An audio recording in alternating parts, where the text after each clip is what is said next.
All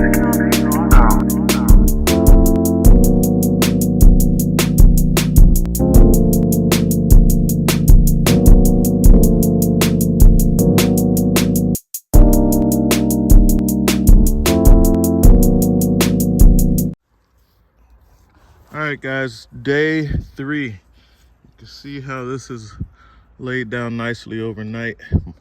All the wrinkles are really gone. What you see are just a little bit of the folds. That'll come out easy, but it's frost on here. It's, you know. Now we're just gonna work on cleaning up the sides, getting all the staples out and the old butyl tape.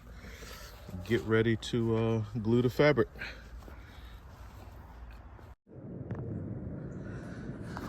All right, guys, so the next step is you gotta pull out all the staples. I use my Knipex, the little 5-inch ones, like a heel bar, and pull them out. So the next thing you have to do, you gotta do this prep work, guys, or you're not gonna have a good finished result. You gotta scrape all that old butyl tape off. See, we've already cleaned up the rails. We scraped all the butyl tape off the rails. You gotta do that. And then you also got to get off the side. So we're making preparations so when it's time to glue the roof, we can roll. So all of that has to come off. And so staples come out, butyl tape gets cleaned off. Just using a flexible blade on the OMT. And that's what we're using to get that off. So up top, what we did, because our fabric was already laid out, it formed nicely because it's a good heavyweight PVC. We just folded it back. You can see the sun is melting the frost, so we're looking good there. And this will just act as a funnel. The water will go in and come out through the sides. So we just flipped it back enough so we can get to where we can take all of this stuff off.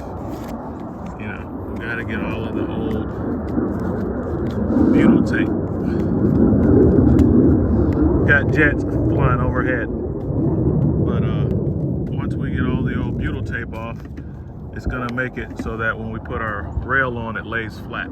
Okay, so that's what we got going on. I'll show you the other side.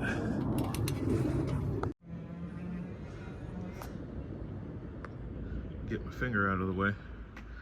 See, we're cleaning that off till it's about flat. You can see some that's still up there, but it's flat enough to where it's not gonna interfere and make my stuff go up lumpy. So it's pretty much flat. Just cleaning that off, and then we're gonna go with our rail, because we have to still use butyl tape to put this back on. But I like to clean it all up and clean it off so that so it's not wavy and it's going on flat and straight. The screws are gonna pull it in a lot. That's why that little, you know, 1/8 of an inch that's left on there in some spots, that's not gonna really be a problem. Okay. Looks like he has a leak. City water connection. Looks like it had a leak for a while. City water port. But we're not contracted to mess with that. So we're not gonna mess with that. We're gonna stick to the roof. All right, so this is final prep before glue. We're gonna run our black tape all the way down on both sides. Already done that. Next, we're gonna roll this fabric and split the roof in half. This is my method of doing it.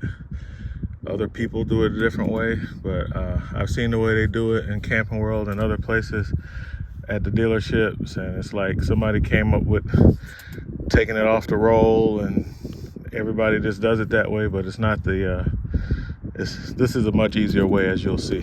I'm gonna use the wet on wet method. Glue here and here. All right, guys, going with a half split method, wet on wet. So you're gonna start by splitting it, try to get it half of the roof.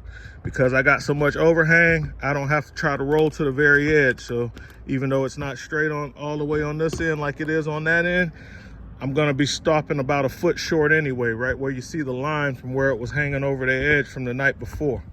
Okay, so First, we're gonna roll glue on the fabric. Then we're gonna roll glue on the wood. And then we're gonna go from the outside corners and just peel this back and let it lay back the way it was before we rolled it over. So just using regular rollers with sticks, and we're gonna just pour that glue on there and spread it around. So stand by, let me go grab the glue. So this is gonna take at least 2 people, guys, to do this. And it's fast, man. You gotta go quick with this glue and stuff. Oh, you good, Tracy? Because one person has to flip it from one side and the other person, you know, you got to stand up there and just flip it over. So right now we're using a broom to smooth out the wrinkles. It's kind of cold today. If it was a nice hot day, this is easier to work with when it's like in the summertime when a lot of these jobs get done. Or if you have like if you have a heated shop, most of them are not. They have the bay doors open. But especially with the chemical smells from the glues and stuff. But it's gonna come out nice as it heats up. A lot of this will smooth out. That side is already looking way better than this side that's done fresh. And so the next step is gonna be to trim the fabric, tuck it under the front cap. So I'm gonna trim this down, put on the rails. Side rails gonna go on after I tuck it. And then, of course, put the butyl tape on your rails first. And then we're gonna put those rails back up here. And it's getting close to being done. After you get the rails on it, you're safe. You don't have to worry about anything happening. As you're putting the rails on it, you're stretching this fabric. Yeah. Pull it tight and put the rails on. This PVC is really thick, and so it'll hold up for the customer a lot better than that other stuff. That side has been sitting for about an hour, so it, like I said, it looks a lot better than this side as far as the footprints. If you can, take your shoes off, you know, and walk on it with your socks. You'll still leave footprints, but they won't have all the different marks from your boots and stuff. The sole pattern won't be in it. But yeah, it's really cold. You gotta do what you gotta do. Gotta get it done. They chose to get it done in the wintertime, so it's gonna come out really well. I mean, that doesn't take away from the function of the roof. You know, I like to have it perfect, but you're not gonna get it perfect every time. As long as it's functional and you don't have a bunch of wrinkles. Like this doesn't have wrinkles in it. It has ridges from, like, you can see evenly spaced apart from like where the studs are. So, or the joints. So, and that too will flatten out over time. So that's what we got. Let me get ready to start putting the rails on. All right, guys, we're putting our butyl tape on our awning rail. It's time to put the awning rail up. Don't forget to take the backer off before you put it up. You can leave the backer on while it's just sitting there so grass doesn't get in it. But when it's time to grab a piece and put it up, you need to take this backer off. See if it's coming up, that means it's not stuck good. So the backer is so you can press it down good to the rail so it sticks when you take the backer off, so it's not falling off. See, it's too loose. Let me go back and make sure all this stuff is stuck. Hold on. All right, guys, so this day's over. We got the rails going back up, guys. I don't see any customer ever doing this themselves, so this video is probably more so for like techs and stuff. Techs that hadn't been in the business for a while. This is just hanging with 2 screws. All the rest of the screws are not in it, so that's why it's kind of sagging in the middle. I'm just setting my guy up. So as I had a lot of service calls to also pull today. So I have to set him up with things that he can do on his own. So don't forget to pull the roof as you're getting from one section to another. See, we got this one set up ready to go up tomorrow, so I can set them up. reach up and pull, you know, pull it tight. On this PVC, it's so thick and heavyweight that, you know, you don't have to, it's not as stretchy as some of the other membranes. And so it's less of a deal. It kind of lays and takes shape, and you can see that like it's really doing well. I'll be able to work those little bubbles out. I got like a heavy roller to go over this with. But yeah, she's laid down really nice. You know, there's no wrinkles. Like, I see them from the factory a lot, and it's like a lot of bubbles and a lot of wrinkles. And these little ones, I can get those out. That's no problem. And it's just a little tougher in the cold because the rubber is stiffer, you know. So it's a little harder. So by having all these openings for the skylights or refrigerator, push the bubbles towards that. That's basically what happened. And the heat takes a lot of it out as well. It's just the cold. Like, you could look at that leftover piece on the ground. You know, it's not even glued to a roof. It's just the cold. It makes it stiff.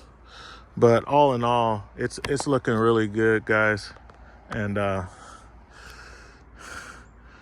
happy with it. It's gonna look even better when we're done and everything's on, all the railings on, which will be the final step. So this is day three,